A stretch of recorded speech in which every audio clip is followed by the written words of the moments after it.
Votre capacité d'adaptation et d'apprentissage sont indispensables pour acquérir de nouvelles connaissances compte tenu des différents changements qui s'opèrent au quotidien dans votre existence sur le plan personnel qu'organisationnel. Lorsque vous avez compris ceci, je vous demanderai de rester scotché jusqu'à la fin de cette vidéo parce que je partagerai avec vous un secret, des choses extrêmement cachées, très peu connues par le grand public. Ceci dit, retrouvons-nous après le générique.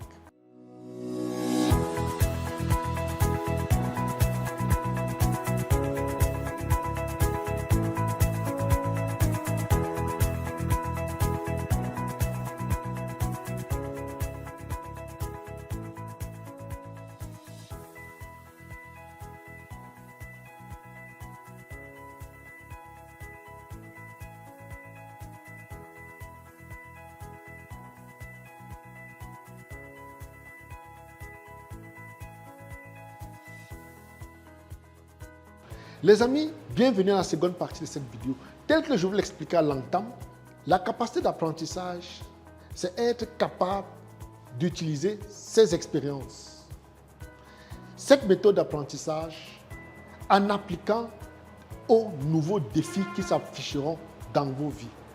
Lorsque vous avez assimilé ces deux capacités, ça vous permet de créer une culture de changement. Car jusqu'à récemment, le monde était assez prévisible. C'est pourquoi on allait à l'école, on allait au lycée, par la suite, on allait à l'université, on apprenait un métier et c'est ce métier qui nous permettait de vivre et ça faisait en sorte que les entreprises recrutaient les travailleurs sur la base de leur savoir et ils n'apprenaient plus rien, ils restaient concentrés dans ce domaine le plus longtemps possible.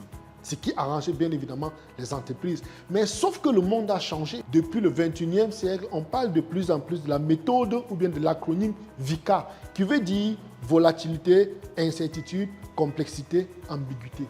Au début, les sociétés ou les grandes entreprises, ayant compris cette agilité qu'ils devait s'exercer dans le monde professionnel, ont créé des formations en salle de classe, des programmes pour développer le leadership personnel des salariés. Hélas, malheureusement, nous n'avons pas bien compris le principe. C'est pourquoi on se retrouve avec des gens qui ne comprennent pas le principe des formations. Car les grandes entreprises avaient déjà compris cela depuis longtemps, que le savoir acquis à l'école était nécessaire, bien évidemment, mais il y a des choses indispensables que les gens devraient apprendre sur le terrain et c'est par où on a créé des mécanismes de formation, de coaching, de mentorat. C'est pourquoi depuis une quinzaine d'années, le modèle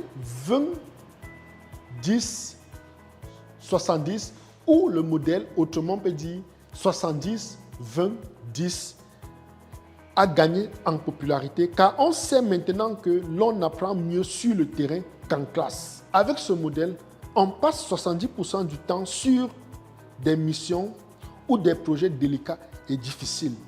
20% du temps à des réalisations de développement comme le coaching, le mentorat et les restants de 10% sont consacrés à l'apprentissage via des programmes de formation. Les amis, c'est pour vous dire comment le monde a évolué. Et n'oubliez pas qu'au début, on a parlé de votre capacité d'apprentissage et d'adaptation. C'est pourquoi, depuis le 21e siècle, on a divisé en 70-20-10. Où il y a une grosse part d'apprentissage.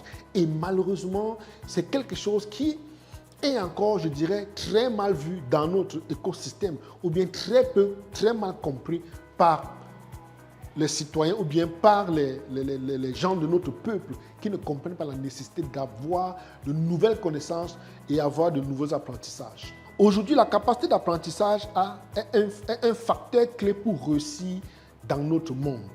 Nous sommes dans un monde en pleine disruption. Tout le monde est concerné par cette disruption. C'est la raison pour laquelle je vous demandais de rester accroché parce que dans la suite de la vidéo, je vous donnerai un exemple pratique et concret qui nous concerne tous. Quelle une disruption qui s'est passée devant nos yeux, mais malheureusement, les gens qui étaient en charge n'ont pas vu les choses venir. Et c'est pourquoi je vous demande d'être très attentif pour que cette disruption ne vous échappe pas ou qu'à l'avenir, Vous ne passez pas à côté de la disruption. Par exemple, cette disruption a particulièrement touché un secteur qui est celui de la location des films. Il se trouve qu'il y a quelques années en arrière, on louait des films dans des vidéothèques et on les apportait à domicile pour les visionner. Et en retour, lorsqu'on amenait le disque, lorsqu'on ramenait la vidéo ou bien le disque emprunté, on devait payer quelque chose. Et en plein boom, on a l'entreprise Blockbuster qui avait jusqu'à 9000 points de vente, ou bien 9000 points de location de films. Et curieusement, en 1997, une entreprise est sortie de nulle part nommée Netflix. Cette entreprise proposait au départ, via un site internet, la commande des films et faisait livrer ces films aux particuliers. C'est-à-dire qu'elle venait de résoudre un problème. Pendant que Blockbuster avait créé des box, des lieux où les gens venaient louer des films, le site internet Netflix a plutôt créé un site sur lequel les gens pouvaient se connecter et louer un film et il s'était livré à domicile. Plus le temps avançait, la technologie évoluait, les foyers avaient de plus en plus besoin des films. Et la particularité avec Netflix, c'est que Netflix ne chargeait pas les abonnés, les internautes, parce qu'il faut le dire, Blockbuster avait quelque chose de particulier. Lorsque vous aviez un retard à la remise de votre film, il vous chargeait quelque chose. Et Netflix est venu enlever cette charge, ce qui devenait un atout. Et vous comprenez par là que c'était un business model assez simple et pratique que Netflix venait de mettre sur pied. Il proposait des abonnements sans frais aux internautes. Et, chose incroyable, ce que Blockbuster n'avait pas compris. Car il faut le dire, un événement extraordinaire se passe et une chance unique se présente à Blockbuster. En l'an 2000, Netflix fait une proposition de vente à Blockbuster à un prix dérisoire. Mais malheureusement, pour manque de disruption, Blockbuster a refusé d'acheter Netflix, soit disant que c'est un domaine qui n'évolue pas rapidement. Et 10 ans plus tard, Blockbuster mettait la clé à la porte. Elle a été tout simplement mise de côté par Netflix. Vous comprenez ici qu'il y a quelque chose de fondamental, indispensable qui s'est mis sur pied. Blockbuster n'a pas compris le cycle de disruption. Blockbuster est resté dans son secteur de location de disques ou bien de location de films. Netflix arrive, toute petite entreprise, avec un système rapide de distribution qui propose aux internautes de s'abonner à la page et de commander les films et qu'ils reçoivent chez eux. L'occasion s'est présentée à Blockbuster d'acheter. Pour être leader dans le domaine de la location de films, elle n'a pas perçu l'opportunité qui s'est présentée au bout. Et malheureusement, il n'a fallu que 10 ans pour que Blockbuster ferme tous ses magasins et Netflix devient ce qu'elle est aujourd'hui. Les amis, avec cette perspective, vous allez comprendre que lorsque vous êtes dans une dynamique ou bien vous êtes dans une société, apprenez à faire de la disruption. Et c'est le manque de disruption qui fait en sorte que beaucoup passent autour des choses. Aujourd'hui, on n'en parlera plus assez. On sait ce que Netflix est devenu et on sait où Blockbuster est parti. Pourquoi la capacité d'apprentissage et d'adaptation culturelle sont essentielles pour réussir? C'est pourquoi je vous invite à réfléchir, à vous poser cette question. Pourquoi l'exemple de Blockbuster et Netflix vient de vous dire qu'il y a un processus d'apprentissage qui est mis sur pied et surtout une méthode d'adaptation pour vous dire que si vous êtes en train de faire quelque chose depuis longtemps et vous vous sentez mieux dedans, sachez que sans disruption, vous allez purement et simplement disparaître tel que Blockbuster. C'est pourquoi, à l'entame de cette vidéo, je vous ai dit, votre capacité d'apprentissage et d'adaptation est indispensable pour le monde qui évolue autour de vous sur le plan personnel et organisationnel.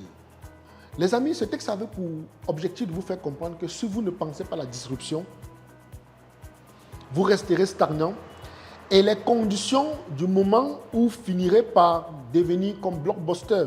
Saviez-vous que de 2001 à 2019, la production mondiale des oléagineux est passée de 300 millions de tonnes à presque 600 millions.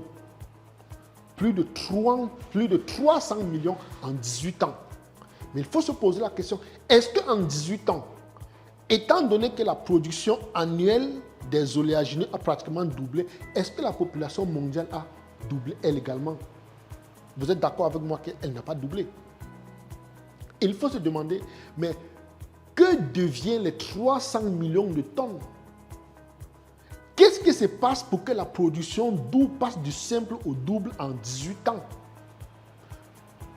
Que font-ils de ces oléagineux? Qu'est-ce que le monde fait de cette surproduction? Pourquoi cette surproduction?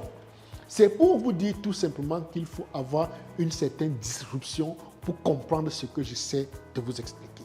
Avant de répondre à cette question, il faut savoir que le marché des oléagineux dans le monde est un marché très important qui comprend différentes cultures divisées en plusieurs sous-groupes.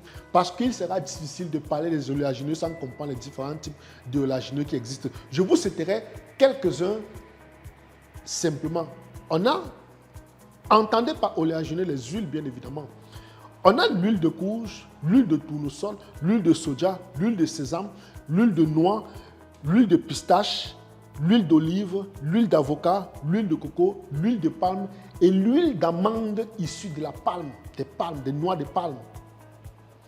On vient vous dire qu'en 18 ans, il y a eu 300 millions de tonnes de production en plus. Comprenez la nécessité. Combien d'entre vous sont au courant que le monde a désespérément besoin des oléagineux? Je parie que vous ne le saviez pas. Posez-vous cette question simple.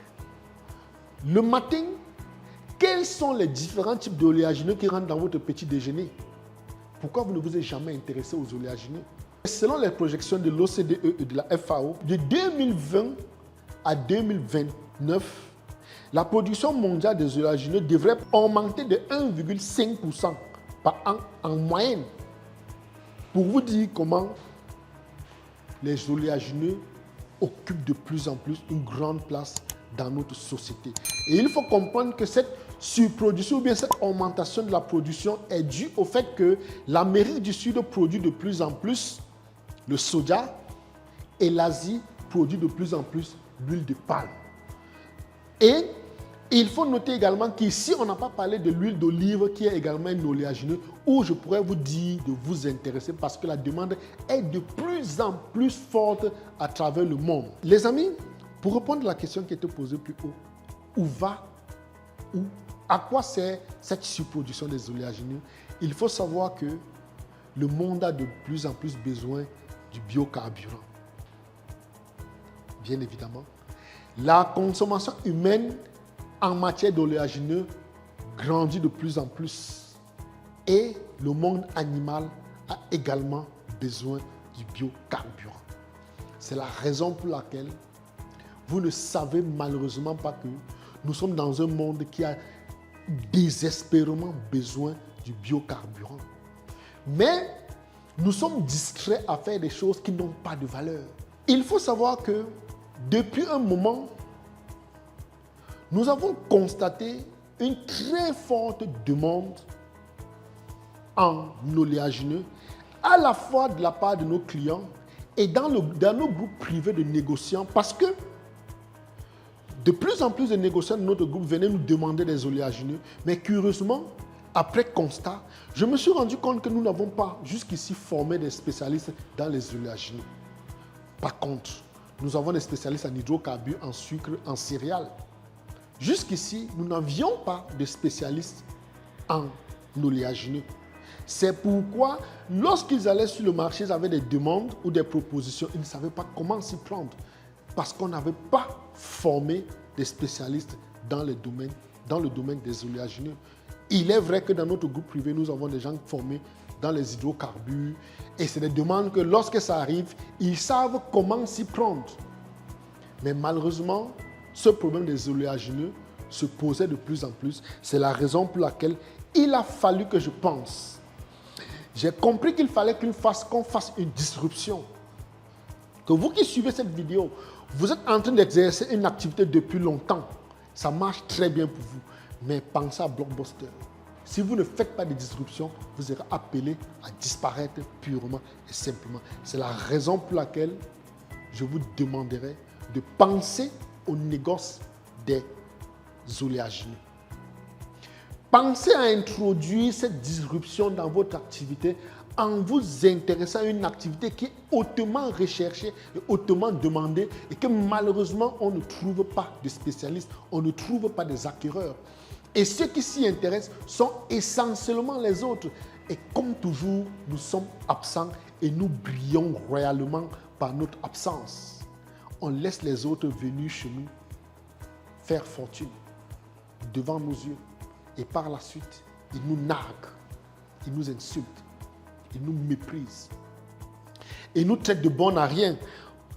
Pas parce que nous le sommes, mais parce que nous n'allons pas vers des choses qui portent. Nous sommes concentrés des choses futiles, des choses sans valeur.